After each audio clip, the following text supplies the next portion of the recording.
আগামী 100 বছর বাংলাদেশ কোন পথে যাবে, আগামী 100 বছর বাংলাদেশের মানুষের ললাটে কেমন ধরনের রাষ্ট্র কাঠামো নির্মিত হবে,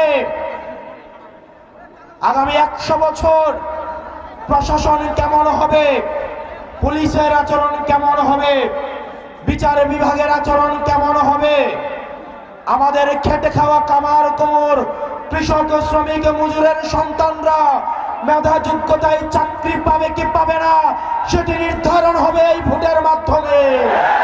আমাদের আবার ডু অর ডাই এর হচ্ছে বিষয়। এবার যদি বাংলাদেশটা আবার পিছিয়ে যায়, 100 বছরের জন্য পিছিয়ে যাবে। আমাদের শপথবদ্ধ হতে হবে, আমরা জয় না পাওয়া পর্যন্ত আমরা এই রাজপথ ছাড়ব না।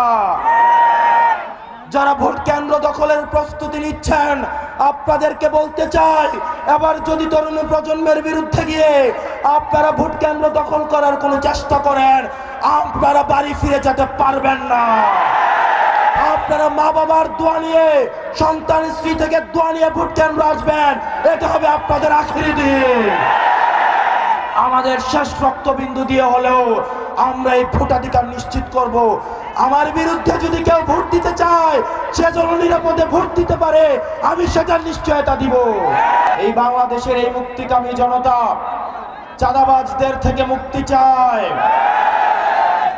বসন্তের কোকিল বিদেশিদের থেকে মুক্তি চায়, যারা লড়াই সংগ্রামে পালিয়ে থাকে, ভার্চুয়ালি পলিটিক্স করে, ঋতু পরিবর্তনের সাথে সাথে আবার যারা দেশে এসেছে, যারা শাহজাদপুরকে একটা মানি মেশিন বানাতে চায়, যারা বালুমহল দখল করেছে, টেন্ডারবাজি করছে, যারা 12 তারিখ পর্যন্ত বলছে নেতা কর্মীদেরকে শুধুমাত্র 12 তারিখ পর্যন্ত চাঁদাবাজি করো না, তোমরা দাঁত এবং হাতকে ধার দিয়ে রাখো, 12 তারিখের পরে আবার চাঁদাবাজি শুরু করো। এসব চাঁদাবাজ থেকে, এই বিদেশি নাগরিকদের কাছ থেকে শাহজাদপুরবাসী মুক্তি চায়।